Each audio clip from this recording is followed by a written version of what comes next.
ઈષ્ટદેવ ભગવાન શ્રી હરિની અસીમ કૃપાથી આ મહાન પવિત્ર જગ્યા એમાં અત્યારે આપણે સર્વ ઉપસ્થિત છીએ. અહીંયા પૂજ્ય બ્રહ્મલીન શ્રી ડોંગરેજી મહારાજ એમની જે કથા શિવલીલામૃત એમના ઉપર આપણે વિશેષ સત્સંગ કરવાના છીએ. એમાંય દ્વાદશ જ્યોતિર્લિંગ પર આપણે વિશેષ ચર્ચા વિચારણા કરવાના છીએ.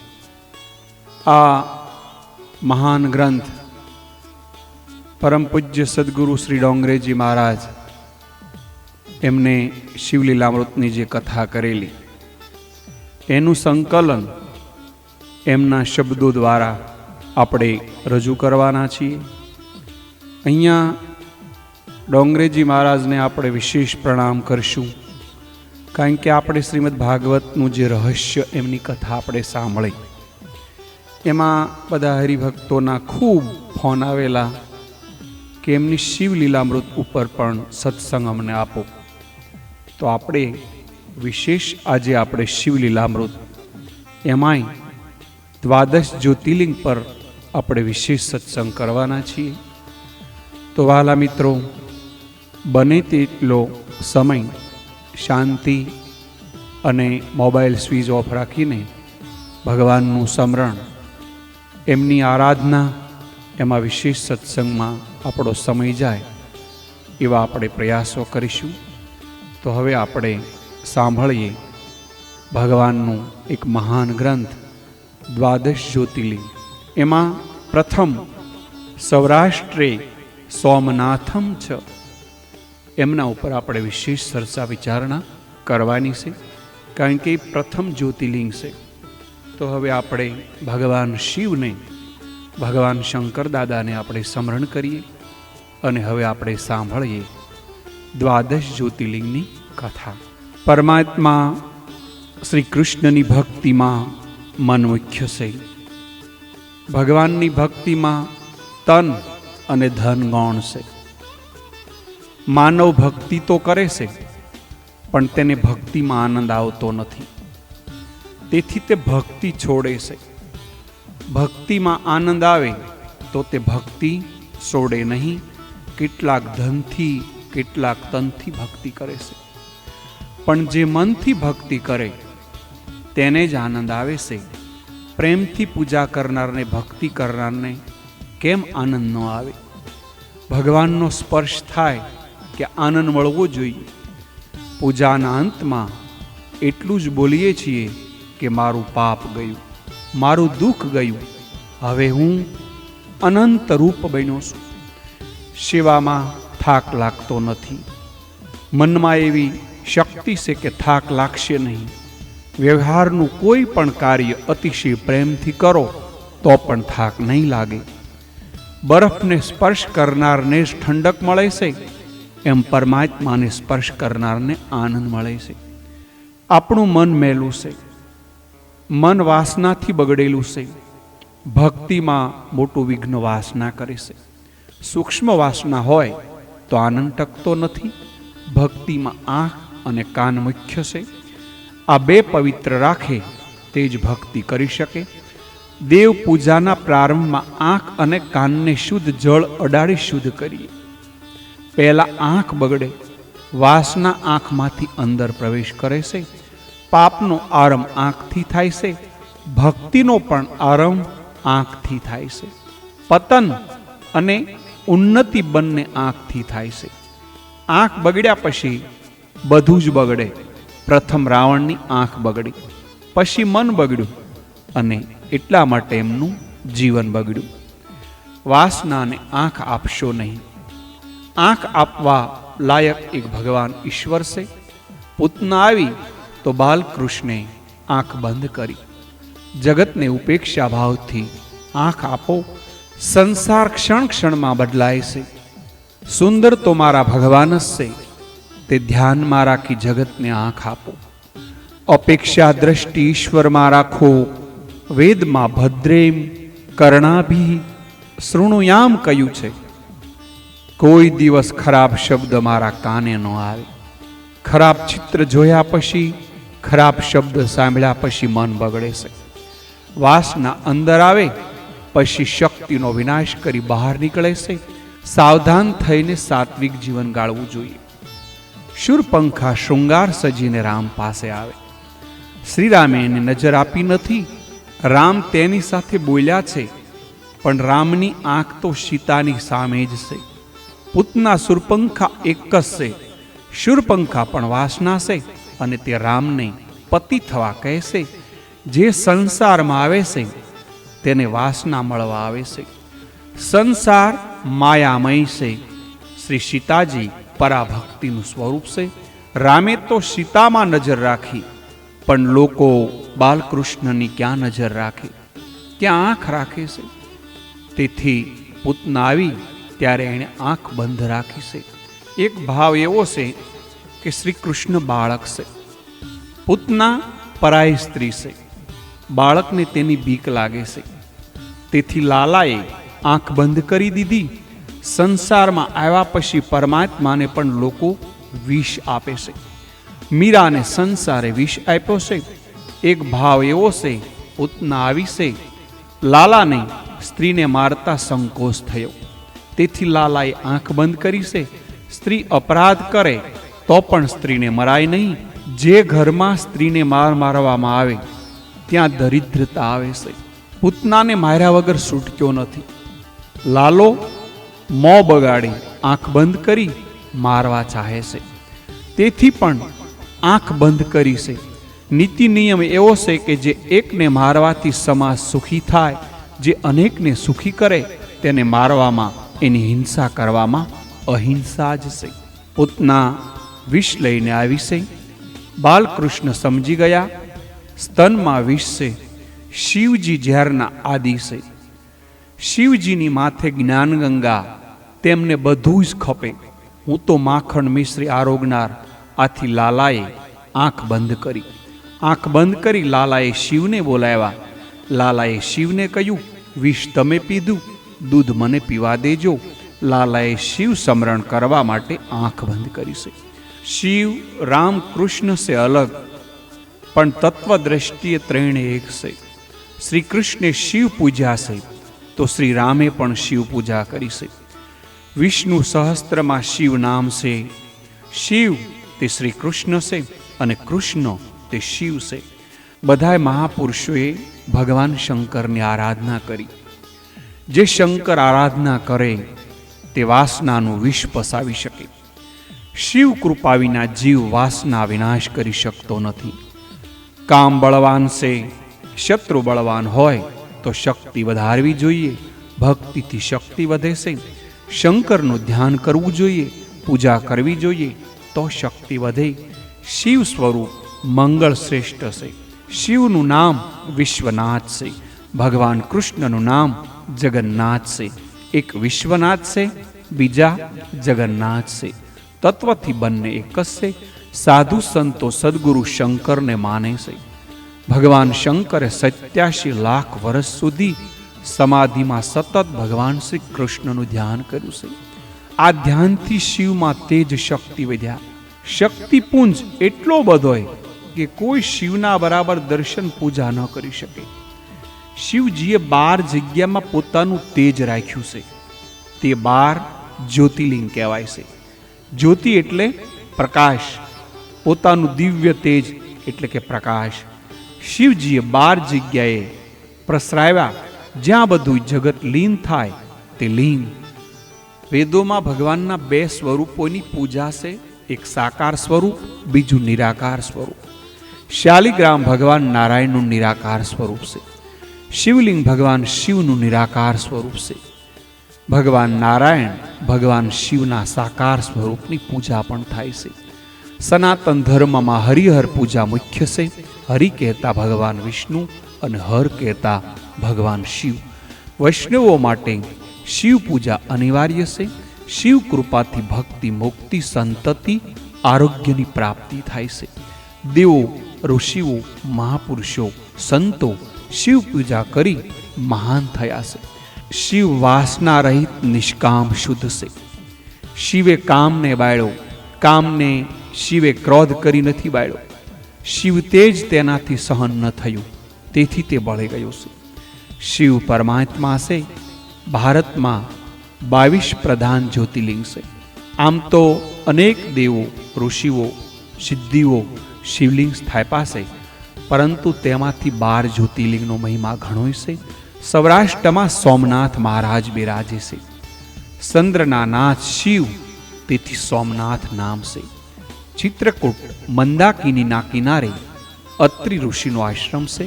ચંદ્ર અત્રિ ઋષિના પુત્ર છે.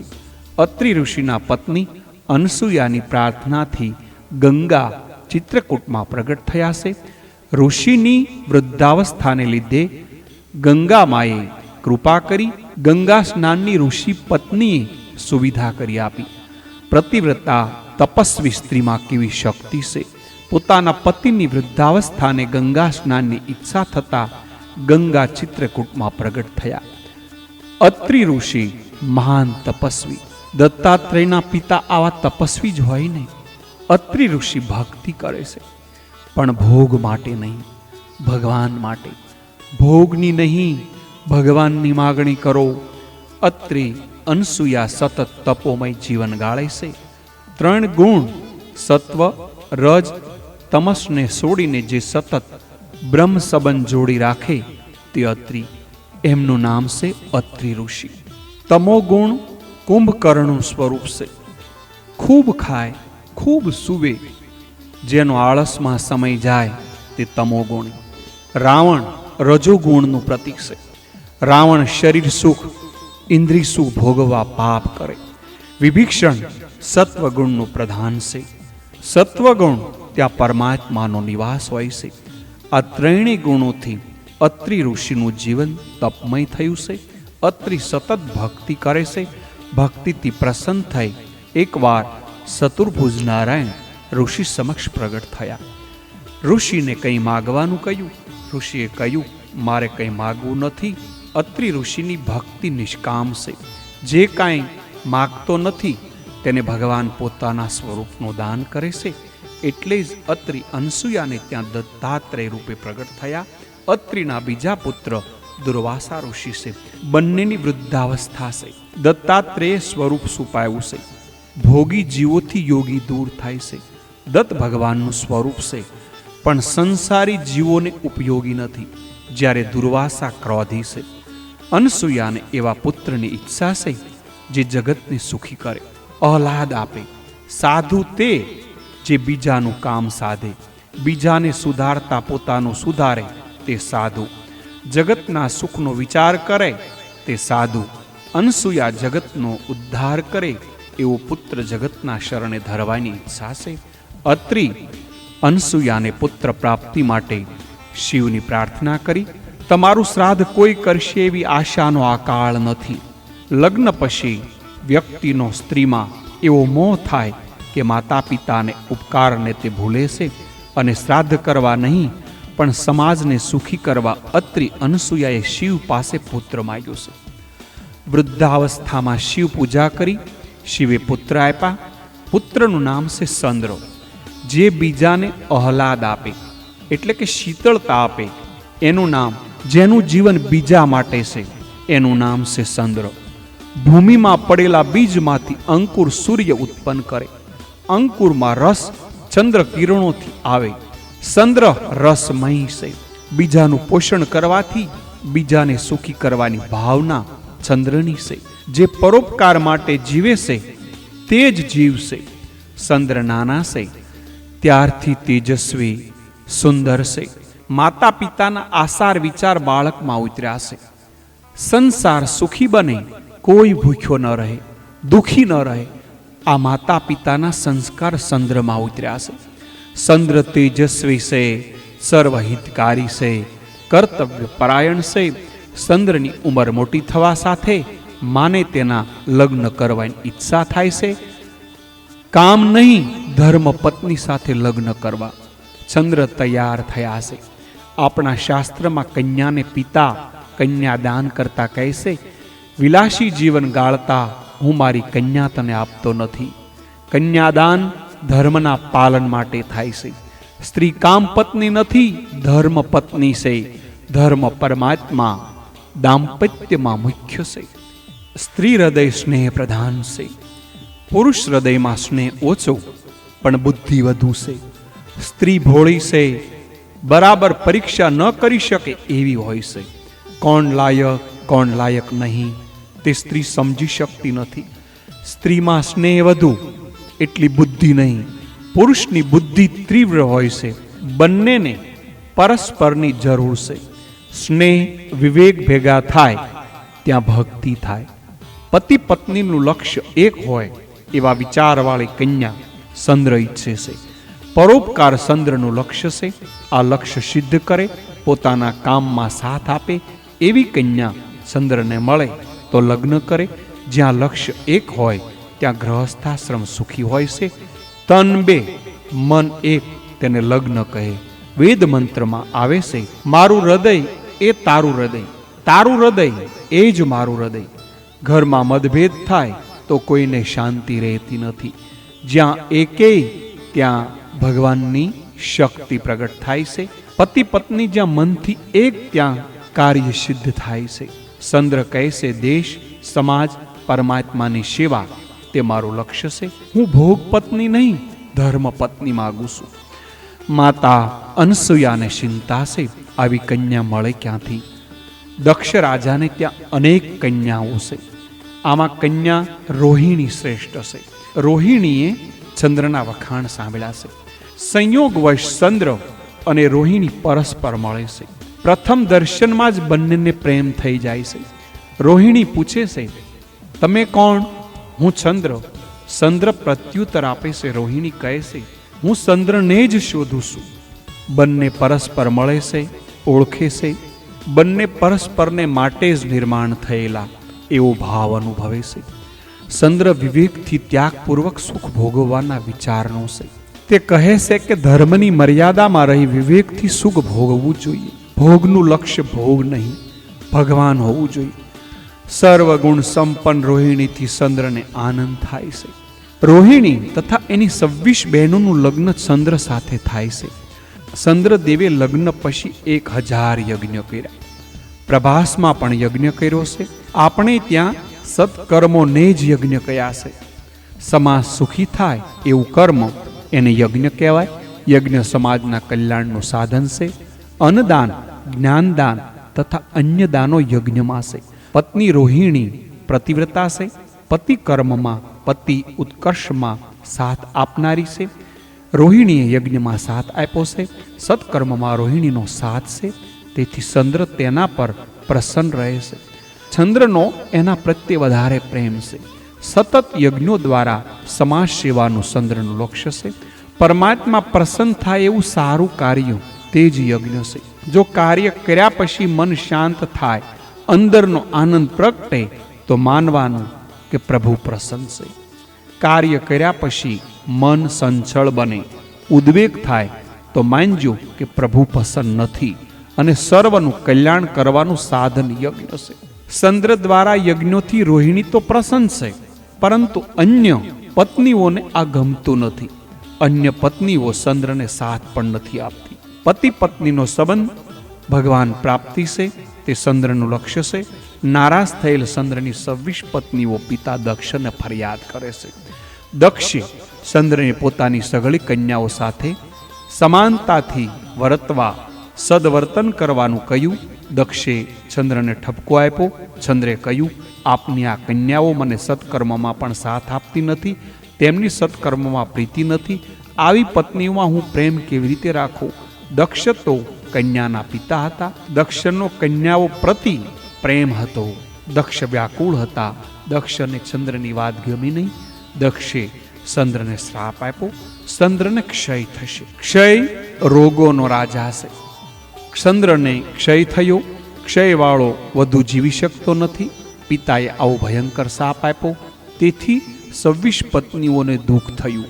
પોતાની ભૂલ સમજાય પણ શાપની અસર તો થવા માંડી. રોગ એ પાપનું ફળ છે. સાધારણ પાપની પરમાત્મા ક્ષમા કરે, પણ અતિ પાપ એ રોગ ઉત્પન્ન કરે છે. 4 મોટા પાપ છે. વૃદ્ધોને આદર આપો, જે વૃદ્ધોને તિરસ્કાર કરે તેને રોગ થાય છે. જે ઘરમાં વિષમતા કરે તેને રોગ થાય છે. વિષમતા કરવી એ મોટામાં મોટું પાપ છે. વ્યવહારમાં ભલે વિષમતા કરો, પણ ભોજનમાં વિષમતા કરશો નહીં.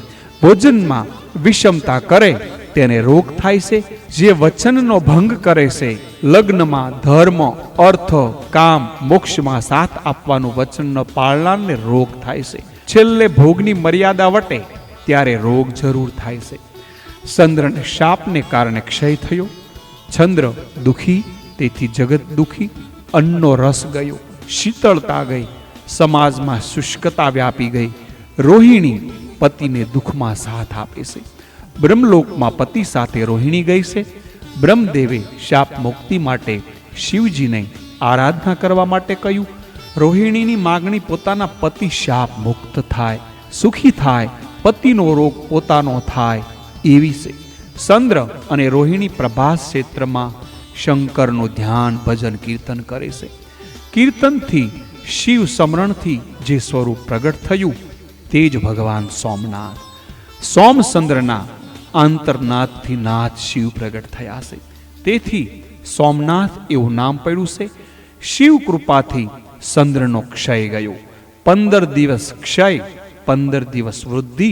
ચંદ્રની કળા વધઘટે એવો શિવે આશીર્વાદ આપી ચંદ્રના ક્ષયને દૂર કર્યો છે. શિવ આરાધનાથી આરોગ્યની પ્રાપ્તિ થાય છે. અશક્ય વસ્તુ શક્ય બને છે. સોમનાથની પ્રતિષ્ઠા ચંદ્ર અને રોહિણીએ કરેલી છે. ચંદ્ર રોહિણીના શિવ કીર્તનથી પ્રકાશ પ્રસરો છે. તે પ્રભાસ ક્ષેત્ર થયું. ભગવાન દ્વારકાનાથ પ્રભાસમાં પધાર્યા. તે પહેલા શિવ ત્યાં બિરાજેલા હતા. પ્રભાસ એ હરિહર ક્ષેત્ર છે. અહીં ભગવાન કૃષ્ણ, ભગવાન શિવ બંનેનો નિવાસ છે. ઉદ્ધવને જ્ઞાનનો ઉપદેશ ભગવાન શ્રી કૃષ્ણે પ્રભાસમાં આપ્યો હતો. ગુજરાત સૌરાષ્ટ્રના માલિક દેવ સોમનાથ છે, દ્વારકાનાથ છે. મહારાષ્ટ્રના માલિક દેવ વિઠ્ઠલનાથ, નેપાળના પશુપતિનાથ, આંધ્રના ભગવાન વેંકટેશ, ઉડિયાના જગન્નાથ છે. આજે પણ આ દેવ પ્રત્યક્ષ હાજરા હજુર છે. આમ 12 જ્યોતિર્લિંગનો આરંભ સોમનાથથી થાય છે. શિવ કૃપા વાસનાને દૂર કરે છે. સોમનાથ દાદા વાસના દૂર કરે એવી પ્રાર્થના.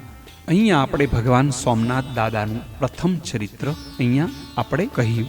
આશીર્વાદ માગવાથી મળતા નથી, હૃદયમાંથી સહજ મળે છે. સેવાના ફળ રૂપે હૃદયમાં ભાવ રૂપે આશીર્વાદ પ્રગટ થાય છે. ભક્તિ બધાય સદગુણો લાવી, વિવેક, નમ્રતા અને સદભાવ ભેગું કરેલું સાથે આવશે નહીં. જે વાપરશો તે સાથે આવશે. ભક્તિની જાહેરાત કરશો નહીં. જાહેરાત થશે તો જરૂર વિઘ્ન થશે. કર્કશ વાણી સહન કરનાર સુખી થાય છે, પરંતુ કર્કશ વાણી બોલનાર દુખી થાય છે. તમારા ભાઈ સાથે બિલકુલ કપટ કરશો નહીં. અહીંયા આપણે પ્રથમ જે સોમનાથ ભગવાન પ્રથમ જ્યોતિર્લિંગ સૌરાષ્ટ્રે સોમનાથ છે એમનું અહીંયા વ્યાખ્યાન આપણે પૂર્ણ કરીએ છીએ. આવતીકાલે આપણે ભગવાન શિવનું શ્રી બીજું જ્યોતિર્લિંગ શ્રી શૈલમ મલ્લિકાર્જુન એમના ઉપર વિશેષ વાત કરશું. આપ સર્વને હર હર મહાદેવની સાથે આપ સર્વને ભાવપૂર્વક પ્રણામ. અસ્તુ. જય શ્રી કૃષ્ણ.